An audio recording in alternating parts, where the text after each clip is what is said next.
Capítulo 7. Cura das feridas e transformação das máscaras. Antes de descrever as etapas terapêuticas indicadas para cada tipo de ferida e máscara, acho importante dividir com você minhas observações relativas às maneiras como cada tipo fala, tenta, dança, etc. Elas tornam mais claras as diferenças de comportamento ligadas às máscaras. A maneira de falar e a voz diferem conforme a máscara. O escapista tem uma voz apagada e fraca. O dependente adota uma entonação infantil, bem como um tom lamuriante. O masoquista costuma dissimular sentimentos em sua voz a fim de parecer uma pessoa interessada. O controlador tem uma voz potente e de grande alcance. O rígido fala de maneira mais mecânica e contida. O escapista não gosta muito de dançar. Quando isso acontece, movimenta-se pouco e de maneira discreta, para não se fazer notar. O que emana dele é: não olhe muito para mim. O dependente prefere as danças de contato, porque lhe dão oportunidade de grudar no parceiro. Às vezes, parece se pendurar em seu par. O que emana dele é: olhem como meu parceiro gosta de mim. O masoquista adora dançar e aproveita-se disso para mostrar sua sensualidade. Dança pelo prazer de dançar. O que emana dele é: olhem quão sensual posso ser. O controlador ocupa muito espaço, gosta de dançar e utiliza-se disso para seduzir. É uma oportunidade para ser o centro das atenções. O que emana dele é: olhem para mim. O rígido é um exímio dançarino. Apesar da rigidez das pernas, ele esbanja ritmo. Fica sempre atento para não errar. É aquele que não faz aulas de dança. Os muito rígidos são sérios, mantêm-se empertigados e parecem, inclusive, contar os passos enquanto dançam. O que emana dele é: olhem como danço bem. Que tipo de carro você prefere? A descrição abaixo indica a personalidade que influencia sua escolha. O escapista gosta de carros com cores escuras, que passam despercebidos. O dependente prefere um carro confortável e original. O masoquista escolhe um veículo pequeno, onde ele se sinta comprimido. O controlador compra um carro potente e chamativo. O rígido prefere um carro clássico, de alto desempenho, pois quer ser compensado pelo que gastou. Você pode aplicar essas características a outras categorias de compras, bem como a maneira de se vestir. A maneira de sentar-se indica o que uma pessoa vivencia enquanto fala ou escuta. O escapista se apequena em sua cadeira e gosta muito de esconder os pés sob as coxas. Não encostando no chão, pode fugir com mais facilidade. O dependente afunda na cadeira ou se apoia no braço da poltrona ao seu lado, por exemplo. Inclina o torso para a frente. O masoquista senta-se com as pernas abertas. Quase sempre escolhe uma cadeira ou poltrona que não lhe convém. Ele parece desconfortável. O controlador, quando escuta, senta-se e joga o corpo para trás com os braços cruzados. Quando fala, se debruça para convencer melhor seu interlocutor. O rígido senta-se bem aprumado. Às vezes, fecha bem as pernas e as alinha com o corpo, o que acentua seu aspecto rígido. Quando cruza as pernas e braços, é para não sentir o que ocorre à sua volta. Em diversas entrevistas que fiz, pude constatar que um indivíduo se senta de modos diferentes dependendo do que está vivenciando. Vejamos uma pessoa portadora das feridas da injustiça e do abandono. Enquanto me conta seus problemas, seu corpo relaxa e a parte superior da coluna desce. Ela está refletindo sua ferida do abandono. Instantes depois, quando lhe faço uma pergunta sobre algo que quer evitar, seu corpo se apruma, enrijece, e ela me diz que, nesse aspecto, está tudo bem. O mesmo acontece com sua maneira de falar, que pode mudar várias vezes durante uma conversa. Observando atitudes físicas e psicológicas das pessoas ao seu redor, você será capaz de reconhecer em que momento você mesmo ou alguém do seu convívio está usando uma máscara e saberá o tipo de medo vivenciado naquele instante. Pude notar um fato muito interessante com relação aos medos.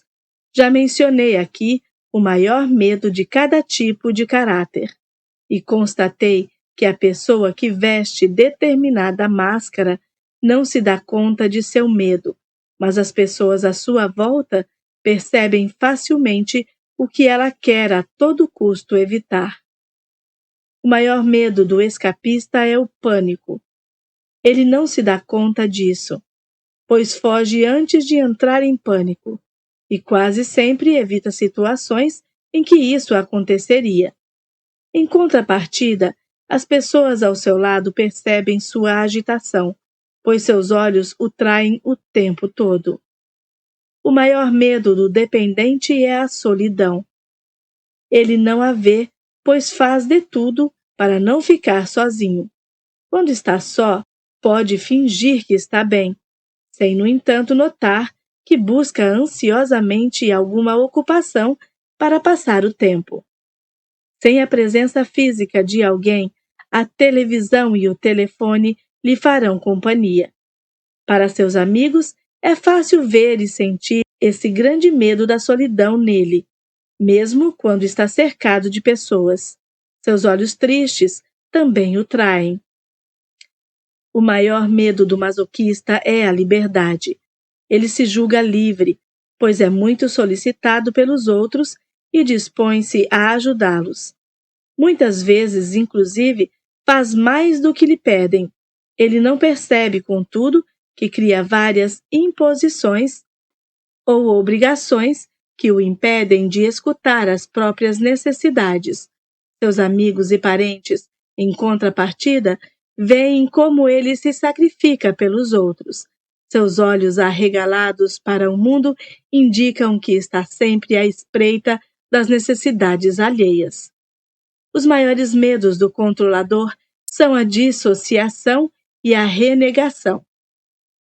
Quando não quer mais falar com alguém, cria situações de conflito. Embora atraia para si separações ou situações em que renega uma pessoa, não percebe que teme isso. Ao contrário, julga que tais separações ou renegações são melhores para si, pois acha que assim não será mais enganado. O fato de ser muito sociável e receptivo o impede de ver o número de pessoas que ele descartou na vida. Aqueles que o cercam se dão conta disso com mais facilidade. Seus olhos também o traem. Severos, chegam a dar medo, podendo inclusive afastar os outros quando demonstram raiva. O maior medo do rígido é a frieza. Ele tem dificuldade em reconhecê-la, pois se considera uma pessoa calorosa e faz o possível para que tudo seja justo e harmonioso à sua volta. É também muito fiel aos amigos. Em contrapartida, os que o cercam veem frequentemente essa sua frieza, não apenas em seus olhos, como em sua atitude seca e severa, sobretudo quando se sente acusado injustamente. A primeira etapa para curar uma ferida é reconhecê-la e aceitá-la, sem, no entanto, resignar-se a ela. Aceitar significa olhar e observar, sabendo que resolver pendências faz parte da experiência de ser humano. Criar máscaras para não sofrer, no fundo, é um ato heróico, um gesto de amor para com você mesmo. Essa máscara ajudou-o a sobreviver e a adaptar-se ao ambiente familiar que você escolheu antes de nascer. A verdadeira razão pela qual nascemos em determinada família ou somos atraídos por pessoas com feridas iguais às nossas é que apreciamos que os outros sejam como nós. Assim, conseguimos não nos considerar piores do que eles. Então começamos a achar defeitos nos outros. Não os aceitamos mais como são. Procuramos mudá-los, sem perceber que rejeitamos neles o que não queremos ver em nós, com medo de nos sentirmos obrigados a mudar. Na verdade, não precisamos mudar. Precisamos nos curar. Por isso é tão importante conhecer nossas feridas. Além disso, lembre-se de que cada uma dessas feridas decorre de um acúmulo de experiências vividas em várias existências passadas, sendo, portanto, absolutamente normal sua dificuldade de enfrentá-la novamente agora. Tendo fracassado nas vidas passadas, você não espera que isso aconteça dizendo simplesmente: quero me curar. Entretanto, a vontade e a decisão de curar suas feridas são os primeiros passos rumo à compaixão, à paciência e à tolerância consigo mesmo. Essas qualidades que vou ensiná-lo a desenvolver são dádivas que você colhe em seu caminho rumo à cura. Tenho certeza de que, lendo os capítulos anteriores, você identificou as feridas presentes em seus familiares e conhecidos. Isso provavelmente o ajudou a compreender melhor o comportamento deles, logo a ter uma tolerância maior para com eles. Como já mencionei, o importante não é aprender as palavras para identificar as feridas ou máscaras. Por exemplo, você pode viver uma experiência de rejeição e se sentir traído, abandonado e humilhado, ou mesmo percebê-la como uma injustiça. Alguém pode ser injusto com você e despertar sentimentos de rejeição, humilhação, traição ou abandono. Como pode ver, não é a experiência que importa, mas sim o que você sente diante dela. Por isso é tão importante estudar a descrição das características do corpo físico antes de ater-se às características comportamentais. O corpo não mente. Ele reflete o que se passa no plano emocional e mental. Sugiro que você releia diversas vezes a descrição física de cada ferida, para assimilar melhor as diferenças entre elas. Sei que cada vez mais pessoas recorrem à cirurgia plástica para corrigir certos aspectos do seu corpo. A meu ver, isso é inútil, pois não é porque deixamos de ver as características de uma ferida no corpo que ela está necessariamente curada. Várias pessoas que recorreram à cirurgia confessaram sua decepção ao verem reaparecer 2 ou 3 anos depois o que haviam pretendido retirar ou esconder. Eis, aliás, a razão pela qual os especialistas em cirurgia estética nunca dão uma garantia de satisfação em relação ao seu trabalho.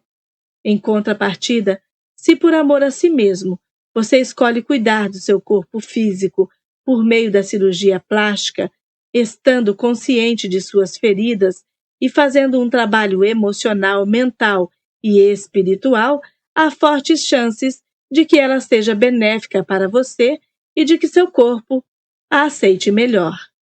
Se algumas pessoas se iludem no plano físico, outras caem em armadilhas no âmbito comportamental, isto é, em suas atitudes interiores.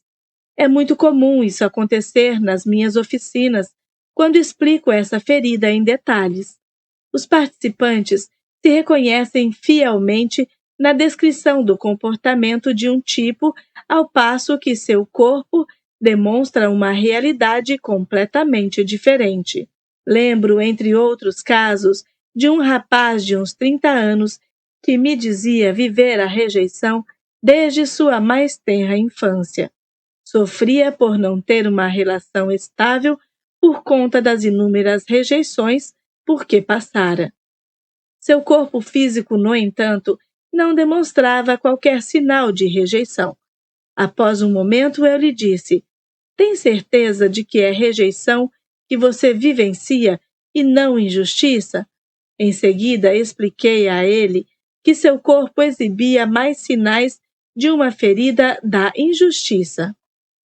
Esse tipo de exemplo não surpreende, pois o ego faz de tudo para não enxergarmos nossas feridas. Ele está convencido de que tocando nelas não saberemos gerir a dor que isso provoca. Foi ele que nos persuadiu a criar máscaras, com o objetivo de nos poupar desse sofrimento. O ego julga sempre tomar o caminho mais fácil, mas na realidade complica nossa vida. Quando é a inteligência que governa nossas vidas, o que pode parecer difícil no começo, pois exige certo esforço, tudo fica mais simples. Quanto mais esperamos para tratar de nossas feridas, mais elas se agravam. Sempre que vivemos uma situação que desperta e afeta uma ferida, nós lhe acrescentamos outra camada. É como uma chama que se expande. Quanto mais grave, mais medo temos de tocar nela. Isso vira um círculo vicioso. Pode, inclusive, levar a pessoa a uma espécie de obsessão, acreditando que todos estão aqui para nos fazer sofrer. Por exemplo, o indivíduo muito rígido verá a injustiça em toda parte e se tornará um perfeccionista exagerado. O escapista se sentirá rejeitado por todos e se convencerá de que ninguém irá amá-lo, e assim por diante. A vantagem de reconhecer sua ou suas ferida é passar a olhar para o lugar certo. Antes, agíamos como uma pessoa que vai ao médico para tratar o fígado, quando na realidade é o coração que tem problemas. Essa situação pode durar anos, como no caso desse rapaz que tentava achar uma solução para a rejeição que julgava viver sem que nada se resolvesse. Após diagnosticar o que efetivamente o importunava, ficou em condições de solucionar seu problema e iniciar o processo de cura da ferida. Convém esclarecer que há uma diferença entre ter a máscara de dependente e sofrer de dependência afetiva. Não são apenas as pessoas que têm a ferida do abandono e, portanto, a máscara de dependente que sofrem de carência afetiva. Toda pessoa, qualquer que seja sua ferida, pode ser dependente no nível afetivo. Por quê? Porque nos tornamos dependentes afetivos quando sofremos de carência afetiva e sofremos de carência afetiva quando não nos amamos o bastante. Logo, procuramos o amor do outro para conseguir nos convencer de que podemos ser amados. A função das máscaras é mostrar que nos impedimos de ser nós mesmos porque não nos amamos o suficiente. Com efeito, lembre-se de que todos os comportamentos associados a cada uma das máscaras representam reações e não comportamentos baseados no amor por si mesmo. Antes de seguir adiante, recapitularemos as explicações anteriores relativas ao genitor com quem geralmente vivemos cada uma das feridas. Isso é importante para conseguir curá-las. A rejeição é vivida com o genitor do mesmo sexo. Menina, mãe. Menino, pai. O escapista sente-se rejeitado pelas pessoas do mesmo sexo que ele. Ele as acusa de rejeitá-lo e sente mais raiva delas do que de si mesmo. Em contrapartida, quando vive uma situação de rejeição com alguém do sexo oposto, está rejeitando a si mesmo. É igualmente possível que o que ele julga ser rejeição nessa experiência com as pessoas do sexo oposto seja, na verdade, abandono. O abandono é vivido com o genitor do sexo oposto, menina, pai, menino, mãe. O dependente sente-se facilmente abandonado pelas pessoas do sexo oposto e tende a acusá-las em vez de acusar a si mesmo. Quando vive uma experiência de abandono com alguém do mesmo sexo, ele acusa a si mesmo, julgando não ter dado suficiente atenção ao outro ou não ter sido solícito. É muito comum que o que ele julga ser uma experiência de abandono com as pessoas do mesmo sexo seja, na verdade, rejeição. A humilhação é geralmente vivida com a mãe, menina/menino, mãe. O masoquista sente-se facilmente humilhado diante das pessoas do sexo feminino. Ele se põe a acusá-las. Se vive uma experiência de humilhação com alguém do sexo masculino, acusa a si mesmo e sente vergonha de seu comportamento ou de seus pensamentos com relação ao outro. Às vezes, essa ferida pode ser vivida com o pai, se este se ocupava das necessidades físicas da criança, ensinando-lhe a cuidar de sua higiene, a comer, a se vestir, etc. Se é esse o seu caso, você deve inverter o que acaba de ler a respeito do feminino e do masculino. A traição se manifesta com o genitor do sexo oposto, menina, pai, menino, mãe. O controlador sente-se facilmente traído pelas pessoas do sexo oposto e tende a acusá-las por sua dor ou por suas emoções. Quando vive uma experiência de traição com alguém do mesmo sexo, acusa a si mesmo e se odeia por não ter percebido a tempo essa experiência a fim de impedi-la. É mais provável que o que ele julga ser traição da parte das pessoas do mesmo sexo seja, na verdade, uma experiência que ativa sua ferida da injustiça. A injustiça é vivida com o genitor do mesmo sexo, menina, mãe, menino, pai. O rígido sofre então de injustiça com as pessoas do mesmo sexo e as acusa de serem injustas com ele. Se vive uma situação que considera injusta com alguém do sexo oposto, ele não acusa o outro de ser injusto ou incorreto, mas sim a si mesmo. Há fortes chances de que essa experiência de injustiça vivida com as pessoas do sexo oposto seja, na verdade, traição. Ele pode, inclusive, desenvolver uma raiva destrutiva se sofrer muito. Quanto mais essas feridas doem, mais normal e humana se torna a reação de recriminar o genitor que julgamos responsável por nos fazer sofrer. Mais tarde, transferimos esse rancor ou esse ódio para as pessoas do mesmo sexo do genitor acusado de nos ter feito mal. É normal, por exemplo, um adolescente odiar o pai por quem sempre se sentiu rejeitado. Mais tarde, ele transferirá esse ódio para os homens ou para seu filho, por quem se sentirá igualmente rejeitado. Recriminamos igualmente esse genitor, de maneira inconsciente, por ter a mesma ferida que nós. Isso faz com que ele se torne, a nosso ver, o modelo de alguém com essa ferida, o que nos obriga a olhar para nós mesmos. Desejamos também, de forma inconsciente, ter outro modelo. Isso explica por que não queremos, de jeito nenhum, nos assemelhar a ele. Não gostamos do que ele reflete para nós. As feridas só serão curadas quando perdoarmos verdadeiramente a nós mesmos e aos nossos pais.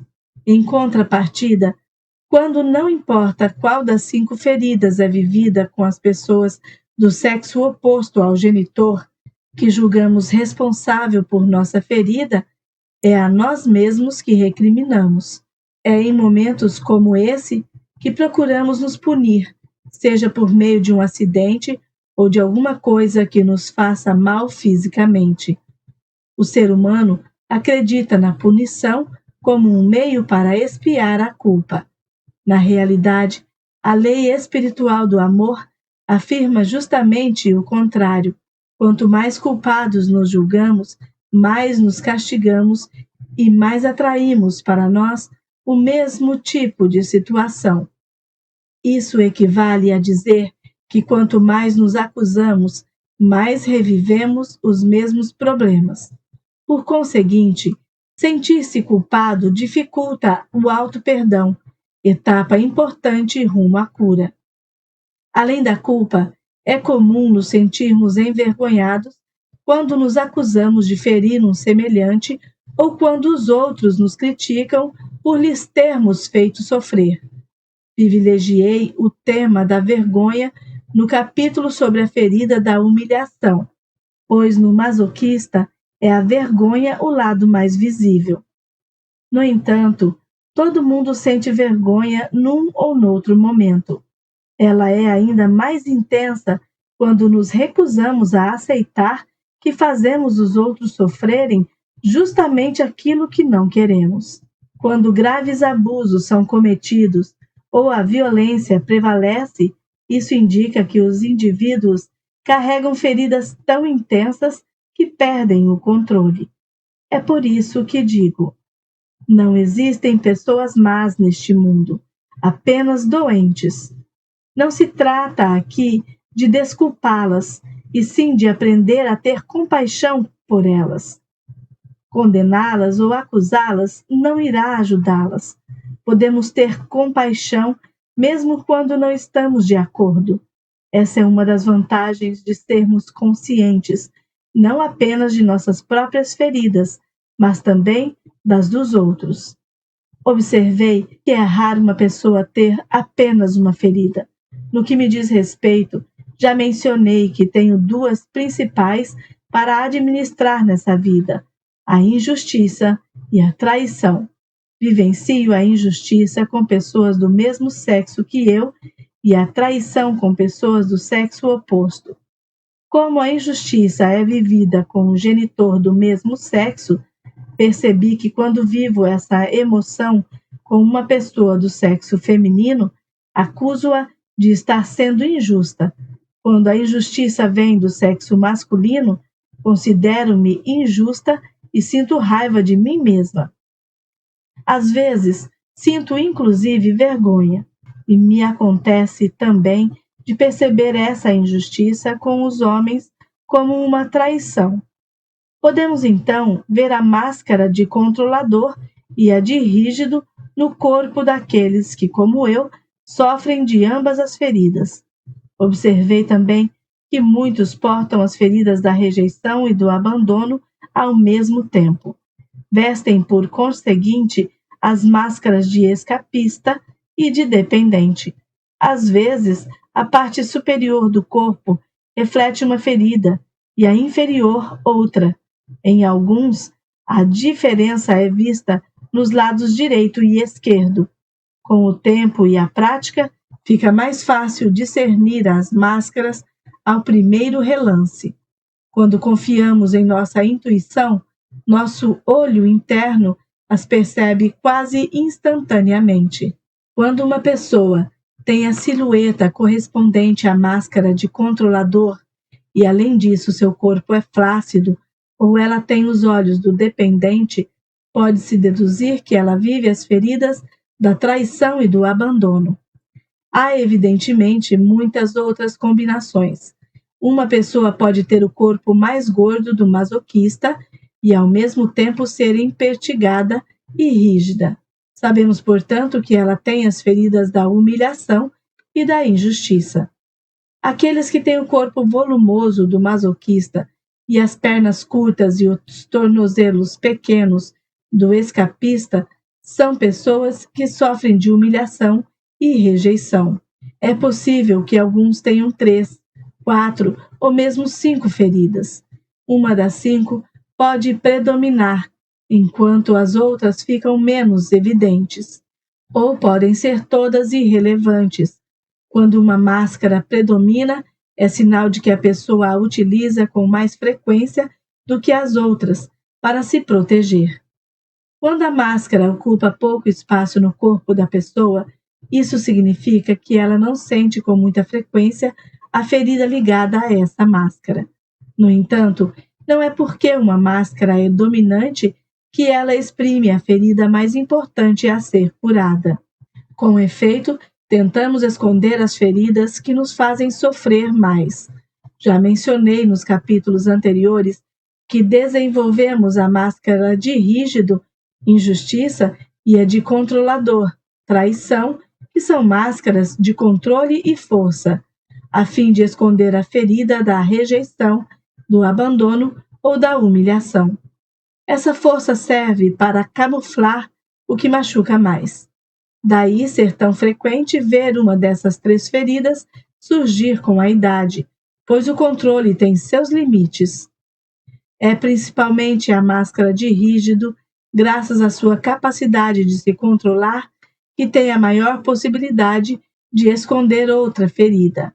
A pessoa masoquista e rígida, por exemplo, pode conseguir vigiar seu peso durante certo tempo. Quando não consegue mais se controlar, ela engorda logo. A alma que vem à Terra para curar a ferida da traição procura um genitor do sexo oposto forte, sólido, que sabe ocupar seu lugar, que não perde o controle e não é excessivamente emotivo. Ao mesmo tempo, o controlador quer que esse pai seja compreensivo, confiável e que corresponda a todas as suas expectativas e necessidade de atenção, o que lhe evitaria sentir-se abandonado e traído. Se esse pai mostra indiferença, ele se sente abandonado, mas se demonstra uma fraqueza qualquer ou uma falta de confiança nele, o controlador vivencia isso como uma traição. Se o genitor do sexo oposto é muito autoritário, agressivo ou violento, não raro se estabelece uma relação de força entre eles na adolescência, o que alimenta a ferida da traição de ambos. O ser humano é um especialista em encontrar todo tipo de desculpas e explicações quando seu corpo muda. Podemos notar que ele não está preparado para se olhar e, sobretudo, que tem muita dificuldade em aceitar a ideia de que o corpo humano seja tão inteligente. Ele se recusa a admitir que a mais ínfima modificação em seu corpo físico é uma maneira de chamar a sua atenção para alguma coisa que ele vive intimamente, mas que não quer examinar naquele momento. Seria muito bom se as pessoas compreendessem que quando seu corpo decide chamar sua atenção para um de seus comportamentos interiores, é na realidade seu Deus interior que utiliza seu corpo físico para ajudá-las a se tornar consciente de que já possuem as ferramentas necessárias para enfrentar o que receiam encontrar. Em vez disso, preferimos continuar a ter medo de descobrir nossas feridas e continuamos a carregar as máscaras criadas para escondê-las, julgando assim que tais feridas irão desaparecer. Lembre-se, usamos nossas máscaras para nos proteger quando temos medo de sofrer, de reviver uma ferida. Todos os comportamentos descritos nos capítulos anteriores só são adotados quando portamos nossas máscaras. Tão logo são incorporados, deixamos de ser nós mesmos, adotamos o comportamento ligado à máscara utilizada. O ideal é conseguir detectar rapidamente a máscara assim que a colocamos e, sem nos julgar ou criticar, identificar a ferida que tentamos esconder. Talvez você seja uma daquelas pessoas que muda de máscara uma ou várias vezes ao dia. Talvez seja do tipo que usa a mesma máscara por meses ou anos a fio antes que outra ferida aflore. No momento em que você se der conta disso, fique feliz por ter percebido e agradeça o incidente ou a pessoa que tocou sua ferida, pois lhe permitiu enxergar que ainda não conseguiu curá-la. Você está consciente de sua ferida. Assim, você se dá o direito de ser humano. É de suma importância dar-se o tempo necessário para a cura. Quando você conseguir pensar de modo natural e vestir tal máscara, foi por esse motivo que reagi dessa forma. Sua cura estará bem avançada.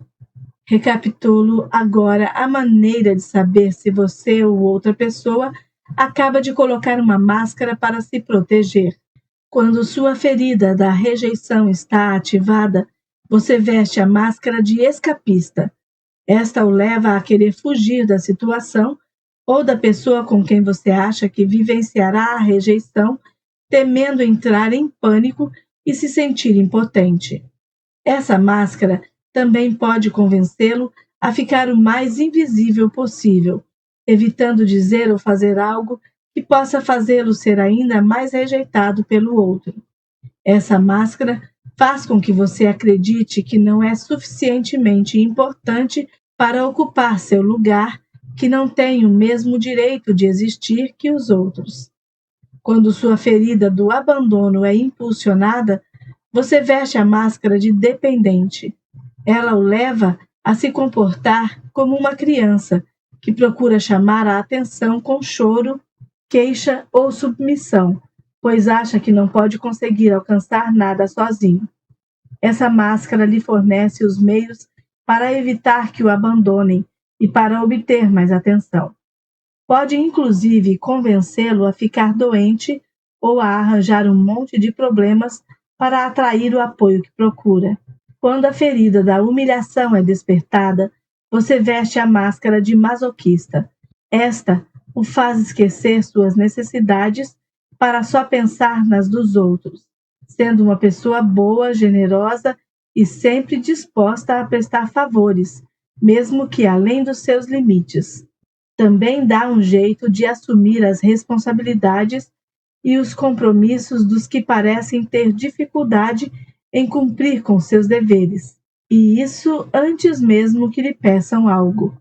Faz de tudo para ser útil, para não se sentir humilhado, rebaixado. Assim, acaba sem a sua liberdade, que você preza tanto. Sempre que suas ações ou iniciativas são motivadas pelo medo de sentir vergonha ou de ser humilhado, você está vestindo sua máscara de masoquista. Quando você vivencia a ferida da traição, adota a máscara de controlador, que o torna desconfiado, cético, autoritário e intolerante devido às suas expectativas. Você faz de tudo para mostrar que é uma pessoa forte e não se deixa enganar facilmente, em especial quando decide pelos outros. Essa máscara o leva a fazer de tudo para evitar perder sua reputação, até mesmo a mentir. Você se esquece das suas necessidades e faz o que for preciso para que os outros pensem que é uma pessoa confiável.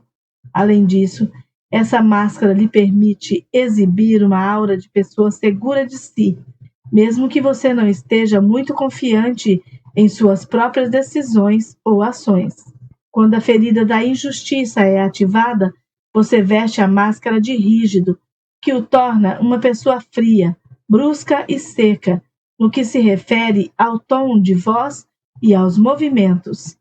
Assim como sua atitude, seu corpo também se torna rígido. Essa máscara faz com que você se torne muito perfeccionista e faz vivenciar muita raiva, impaciência, crítica e intolerância para consigo mesmo. Você é muito exigente e não respeita seus limites. Todas as vezes que se controla, se reprime e é severo em relação a si, é sinal de que colocou sua máscara de rígido. Vestimos uma máscara sempre que temos medo de viver uma ferida com outra pessoa e também quando receamos perceber que nós mesmos fazemos os outros viverem uma ferida. Logo, agimos sempre com o intuito de ser amados ou com medo de perder o amor dos outros. Adotamos um comportamento que não corresponde ao que somos. Nós nos tornamos outra pessoa. Como o comportamento ditado pela máscara exige esforços de nossa parte, criamos expectativas com relação aos outros. O que somos e o que fazemos devem ser a fonte de nosso bem-estar e não os elogios, a gratidão, o reconhecimento ou o apoio que os outros nos dão. Não se esqueça, contudo, de que o seu ego pode lhe pregar peças a fim de que você não tenha consciência de suas feridas. O ego está convencido de que, se o ser humano se tornar consciente delas e as eliminar, ele não será mais protegido e sofrerá. Eis como cada tipo de caráter se deixa iludir pelo seu ego. O escapista imagina que cuida bem de si mesmo e dos outros para não sentir as diferentes rejeições vividas. O dependente gosta de bancar o independente e dizer a quem quiser ouvir que se sente bem sozinho e que não precisa de ninguém. O masoquista se convence de que tudo o que faz pelos outros lhe dá imenso prazer e que ele escuta efetivamente suas necessidades ao fazê-lo. Adora dizer e pensar que tudo está bem e arranja justificativas para as situações ou as pessoas que o humilharam. O controlador está convencido de que nunca mente, de que cumpre sempre com sua palavra e de que ninguém o amedronta. O rígido gosta de alardear como é justo, como leva uma vida sem problemas. Ele gosta de acreditar que tem muitos amigos que o apreciam do jeito que ele é. Curamos nossas feridas interiores da mesma forma que nos restabelecemos de nossas feridas físicas. Você já não ficou tão impaciente ao eliminar uma espinha no rosto que passou a cutucá-la sem parar? O que aconteceu? A espinha provavelmente durou muito mais tempo, certo? É o que acontece quando não temos confiança no poder de cura do nosso próprio corpo. Para que um problema, seja qual for, desapareça, é preciso primeiro aceitá-lo, dar-lhe amor incondicional, em vez de querer fazê-lo desaparecer. Suas feridas profundas também precisam ser reconhecidas, amadas e aceitas. Amar incondicionalmente é aceitar mesmo que você não concorde e mesmo que não compreenda o porquê de determinadas situações. Amar uma ferida ou amar as espinhas no seu rosto significa, portanto, aceitar que você as criou por uma razão específica e, sobretudo, com o objetivo de se ajudar. Em vez de querer fazê-las desaparecer, utilize-as para se tornar consciente de um aspecto da sua personalidade que você se recusa a ver. Na verdade, elas querem fazê-lo perceber, entre outras coisas, que naquele momento talvez você receie ser ridicularizado e esse receio o impeça de ser você mesmo. Adotando essa nova atitude, você pode olhar suas espinhas de outra forma e pode, inclusive, vir a agradecer a elas. Se você escolher viver essa experiência adotando esse tipo de atitude mental, é certo que suas espinhas desaparecerão muito mais depressa, pois terão sido reconhecidas e amadas por sua utilidade. Compreenda que o que você receia receber dos outros ou o que neles recrimina, também impõe a eles, assim como a si mesmo. Eis alguns exemplos que demonstram a que ponto podemos fazer mal a nós mesmos. Aquele que sofre de rejeição alimenta sua ferida sempre que se julga inútil ou imprestável, sempre que acha que não faz qualquer diferença na vida dos outros ou foge de uma situação. Aquele que sofre de abandono alimenta sua ferida todas as vezes que desiste de um plano que prezava muito, quando não se preocupa o suficiente consigo mesmo e quando não provê suas necessidades. Ele amedronta os outros ao se mostrar excessivamente dependente deles. Ele se machuca bastante, atraindo doenças para chamar a atenção. Aquele que sofre de humilhação alimenta sua ferida todas as vezes que se rebaixa, que se compara aos outros, que se diminui e que se acusa de ser gordo, mau, apático, aproveitador, etc. Ele se humilha usando roupas que o desvalorizam e maltrata seu corpo, dando-lhe comida demais para digerir e assimilar. Atormenta-se assumindo as responsabilidades alheias, o que tira sua liberdade e o impede de reservar tempo para si. Aquele que sofre de traição alimenta sua ferida mentindo para si próprio, acreditando em coisas falsas e não cumprindo seus compromissos consigo mesmo. Ele se pune fazendo tudo sozinho, porque não consegue delegar nem confiar nos outros. Mas, se resolve dar um voto de confiança às pessoas, fica tão ocupado verificando o que fizeram que se priva de dedicar um bom tempo para si. Aquele que sofre de injustiça estimula sua ferida, sendo excessivamente exigente em relação a si mesmo. Ele não respeita seus limites e se estressa em demasia. É injusto com tudo que lhe diz respeito, pois vive se recriminando e se recusando a ver suas qualidades e tudo aquilo que faz bem. Ele sofre quando enxerga apenas o que não foi feito ou o erro cometido, e tem dificuldade para encontrar prazer nas coisas. Já mencionei a importância de aceitarmos de modo incondicional as nossas feridas. É igualmente necessário aceitar as máscaras.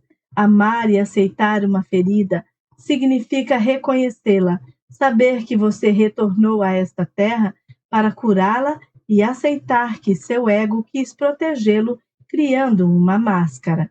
Portanto, agradeça a você mesmo por ter tido a coragem de criar e cultivar uma máscara que contribuiu para ajudá-lo a sobreviver. Hoje, entretanto, essa máscara o prejudica mais do que ajuda. Chegou a hora de se convencer de que pode sobreviver mesmo sentindo-se ferido. Você não é mais aquela criança incapaz de administrar sua ferida. É um adulto experiente e maduro, com uma visão diferente da vida, que tem a intenção de se gostar mais. No primeiro capítulo, afirmei que passamos por 4 etapas quando criamos uma ferida. Na primeira, ainda somos nós mesmos. Na segunda, sofremos ao descobrir que não podemos ser nós mesmos, pois isso não interessa aos adultos à nossa volta. Infelizmente, os adultos não percebem que a criança tenta descobrir quem é e, em vez de deixarem-na ser ela mesma, ficam mais preocupados em lhe dizer quem ela deve ser. Na terceira etapa, reagimos à dor vivida. É nesse momento que a criança começa a ter crises e a resistir aos pais. Na última etapa, a da resignação, decidimos adotar uma máscara para tentar não decepcionar os outros e, sobretudo, não reviver o sofrimento decorrente de não termos sido aceitos quando éramos nós mesmos. A cura será realizada quando você conseguir inverter essas 4 etapas, retornando à primeira, quando ainda é você mesmo. Nesse processo, a primeira coisa a ser feita é tornar-se consciente da máscara a qual você recorre. Nesse processo de cura, a segunda etapa é vivida quando você se revolta ao ler esses capítulos ou resiste a assumir sua responsabilidade, preferindo acusar os outros pelo seu sofrimento. Tenha em mente que essa resistência é normal. Afinal de contas, você está descobrindo um lado seu que não aprecia, o que é desagradável. Essa etapa é vivenciada de modo diferente por cada um. Alguns sentem mais revolta e resistência que outros. A intensidade da sua revolta depende do seu grau de aceitação de abertura, bem como do grau de sua ferida no momento em que você toma consciência do que está acontecendo em seu íntimo. A terceira etapa é aquela em que você deve se dar o direito de se ressentir com um dos seus pais ou com ambos. Quanto mais sentir o sofrimento que a criança em você viveu, mais compaixão terá por ela e maior será a intensidade com que atravessará essa etapa. É também durante essa fase que você se libertará de seus pais, sentindo compaixão pelo próprio sofrimento deles. Por fim, a quarta etapa da cura é aquela em que volta a ser você mesmo, em que deixa de acreditar que precisa vestir suas máscaras para se proteger. Você aceita que a vida seja entremeada de experiências que servem para lhe ensinar o que é benéfico e inteligente para a sua jornada. É o que se chama de amor próprio. Como o amor tem um grande poder de cura e reposição de energia, prepare-se para observar diversas transformações e melhorias na sua vida, tanto em suas relações com os outros quanto em seu corpo físico. Lembre-se de que gostar-se significa dar-se o direito de ser exatamente como você é, aqui e agora, e se aceitar mesmo fazendo aos outros o que censura em si mesmo. O amor não tem nada a ver com o que você faz ou possui. Amar-se é então permitir-se, às vezes, magoar os outros, rejeitando-os, abandonando-os, humilhando-os, traindo-os ou sendo involuntariamente injusto com eles. Essa é uma etapa importante na cura de suas feridas. O amor verdadeiro é a experiência de ser você mesmo. Para alcançar essa etapa mais rápido, sugiro que ao fim de cada dia você faça um balanço de tudo o que aconteceu. Descubra a máscara que prevaleceu em você, fazendo-o reagir em determinada situação ou ditando sua conduta com os outros ou consigo mesmo. Em seguida, registre essas observações sem esquecer de incluir como se sentiu. Para terminar, perdoe-se, dando-se o direito de ter utilizado essa máscara, sabendo que naquele momento você acreditava do fundo do coração ser o único meio de se proteger. Ressalto que sentir-se culpado e acusar-se é o melhor meio para continuar a reagir da mesma forma sempre que uma situação análoga se apresentar. Nenhuma transformação é possível sem aceitação. Como você sabe que vivencia plenamente essa aceitação? Quando percebe que seu comportamento, que acaba de afetar outra pessoa ou você mesmo, é natural em qualquer ser humano e que você está disposto a assumir as consequências, sejam quais forem. Essa noção de responsabilidade é primordial no processo de aceitação. O fato de ser humano significa que você não pode agradar a todos e que tem direito a certas reações que podem desagradar. Aceite-se sem julgar-se ou criticar-se. A aceitação é, então, o elemento desencadeador da cura. Para sua grande surpresa, você descobrirá que quanto mais se permitir trair, rejeitar, abandonar, humilhar e ser injusto, menos o fará. Surpreendente, não é mesmo? Bem, se você entendeu tudo o que eu expliquei neste livro, não deve ter se espantado muito. Caso contrário, não lhe peço que acredite em mim, pois essa noção não pode ser compreendida intelectualmente. Ela deve ser vivenciada. Repito essa grande lei espiritual em todos os meus livros, oficinas, conferências, pois ela precisa ser ouvida diversas vezes para ser assimilada. Ao se dar o direito de fazer aos outros o que você teme viver, a ponto de ter criado uma ou várias máscaras para se proteger, será mais fácil permitir que os outros ajam da mesma forma e, às vezes, tenham comportamentos que venham despertar suas feridas. Tomemos o exemplo do pai que decide deserdar uma filha rebelde que se recusa a prosseguir os estudos e a se tornar alguém na vida. Ela pode perceber essa decisão como uma traição, um abandono, uma rejeição, uma humilhação ou uma injustiça. Tudo depende do que ela veio curar nesta terra.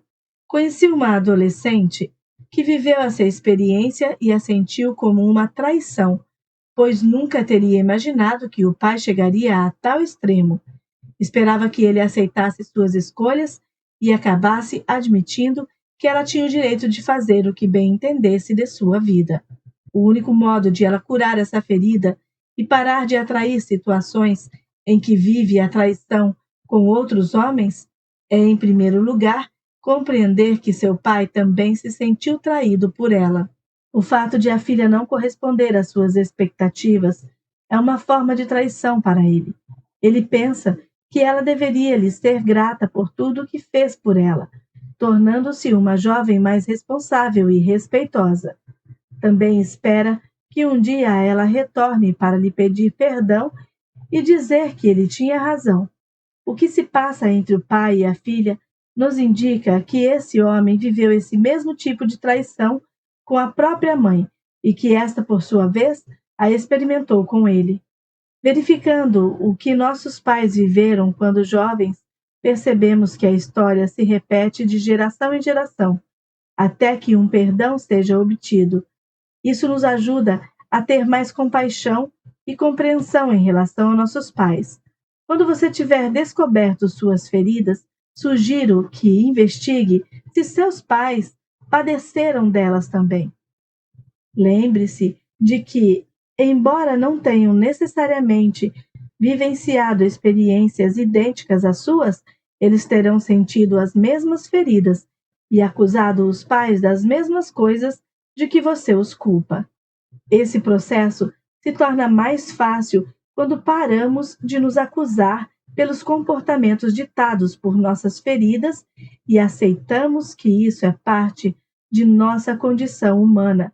Sentimos-nos então mais à vontade para interpelar nossos pais sem medo de sermos acusados. E eles, não se sentindo julgados, têm mais facilidade de se abrir conosco.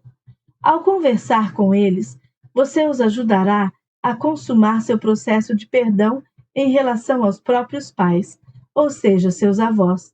Isso também os ajudará a se permitir ter feridas que os fazem reagir e se comportar como não pretendiam. Quando conversar com o genitor com quem você viveu a ferida, sugiro que questione se ele experimentou a mesma ferida que você.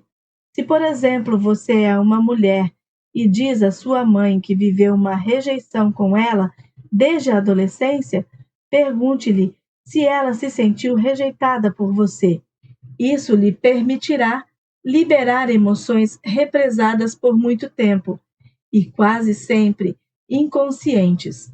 Graças a você, sua mãe poderá tornar-se consciente disso.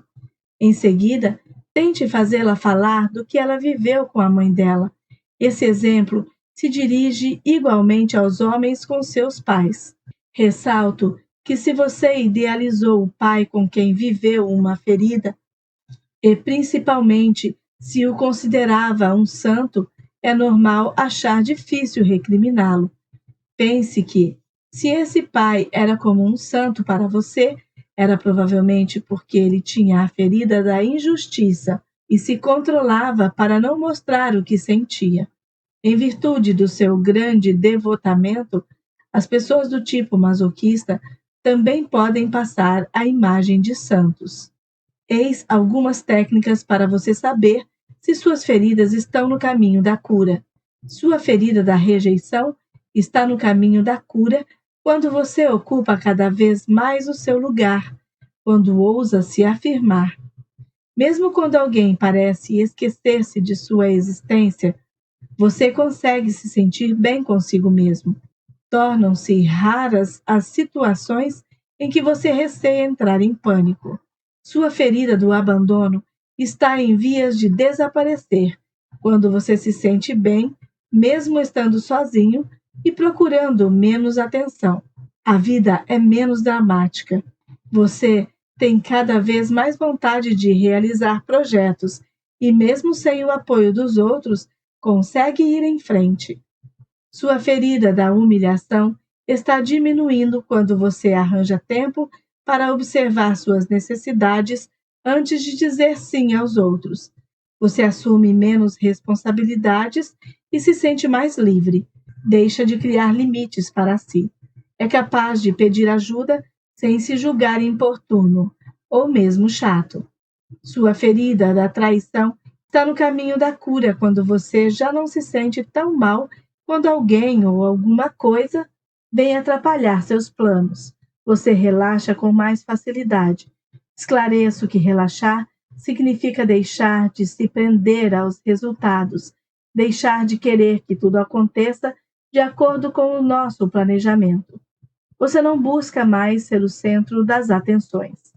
Quando experimenta orgulho após uma conquista, consegue sentir-se muito bem, mesmo que os outros não a reconheçam.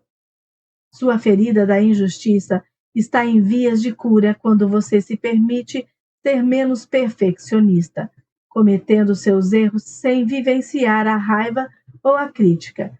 Você se dá o direito de mostrar sua sensibilidade, se permite chorar na frente dos outros sem perder o controle e sem medo da opinião deles. Outra maravilhosa vantagem de curar nossas feridas é deixarmos de ser dependentes afetivos. A autonomia afetiva é a capacidade de saber o que queremos e de empreender as ações necessárias para realizá-lo. E se precisarmos de ajuda, sabermos pedi-la sem esperar que uma pessoa em especial nos auxilie.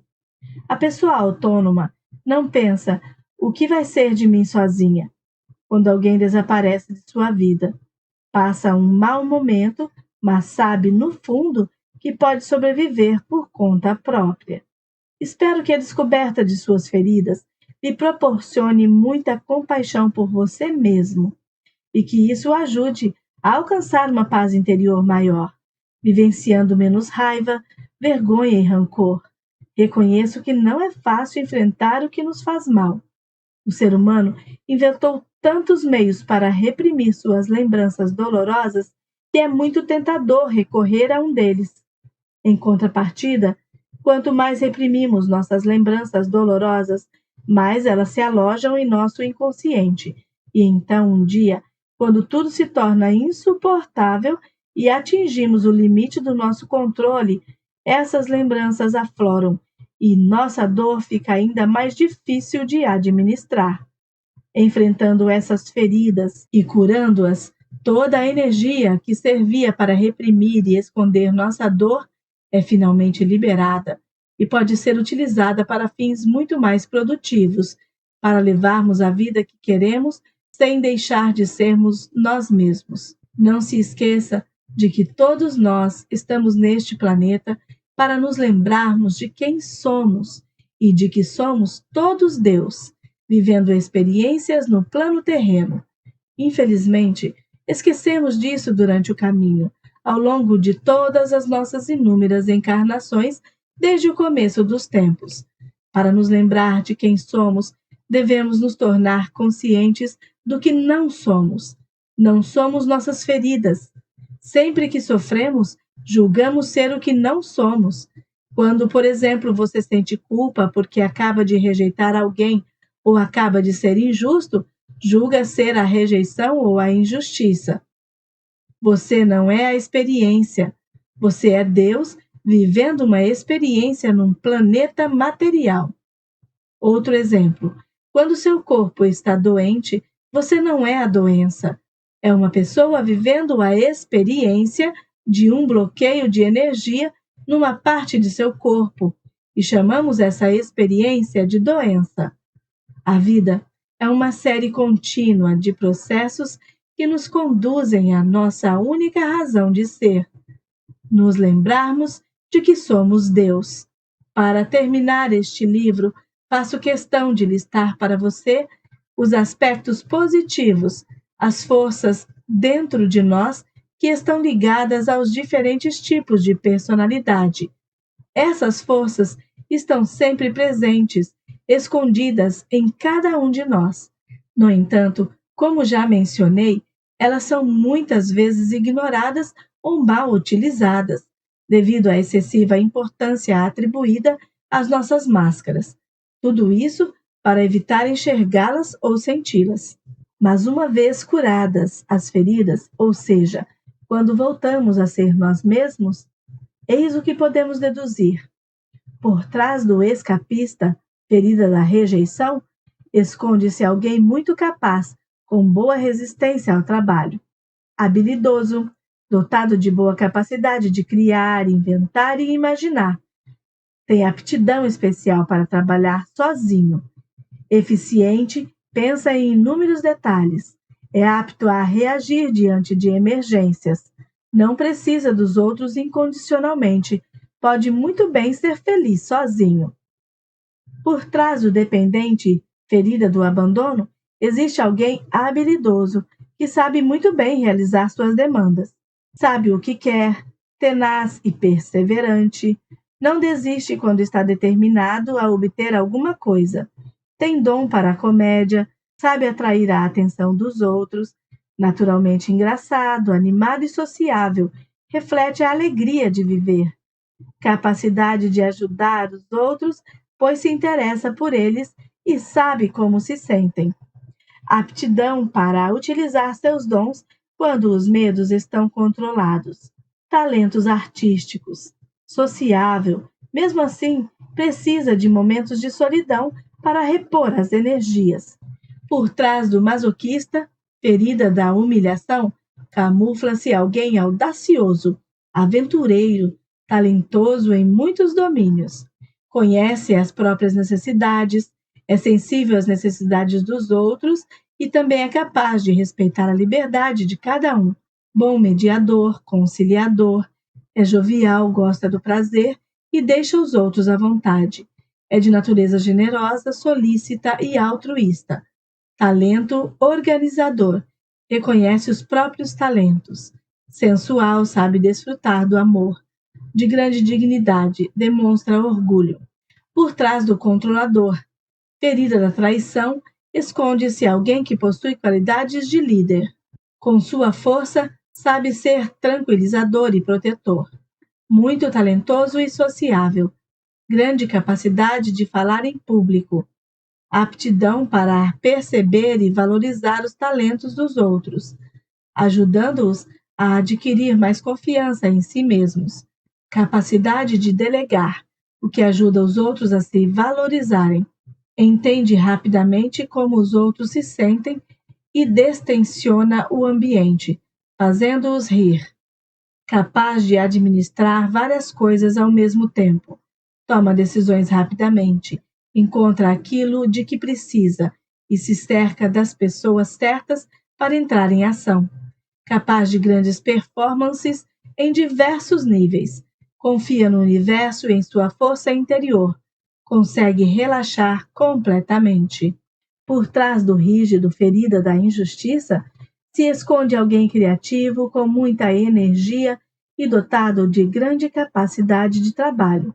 Organizado, excelente para realizar um trabalho que exija precisão, tende a se preocupar e zelar pelos detalhes, capacidade de simplificar, de explicar com clareza quando ensina. Muito sensível, sabe o que os outros sentem, analisando os próprios sentimentos. Sabe o que deve saber no momento oportuno. Encontra a pessoa certa para realizar uma tarefa específica e a coisa exata a ser dita. Entusiasta, vivo e dinâmico. Não precisa dos outros para se sentir bem. Assim como o escapista, em caso de urgência, sabe o que fazer e faz por conta própria. Consegue enfrentar as situações difíceis. Como você pode constatar, algumas forças se encontram em mais de uma ferida. Elas se tornam, então, trunfos extraordinários para ajudá-lo a conseguir o que quiser, inclusive a se libertar das máscaras. Repito que a criação de nossas máscaras exprime a maior traição de todas, a de termos esquecido que somos Deus. Termino este livro oferecendo-lhe um poema do poeta sueco Hjalmar Söderberg. Todos queremos ser amados, ou admirados, ou temidos, ou odiados e desprezados. Queremos despertar uma emoção no outro, seja ela qual for. A alma estremece diante do vazio e busca o contato a todo custo.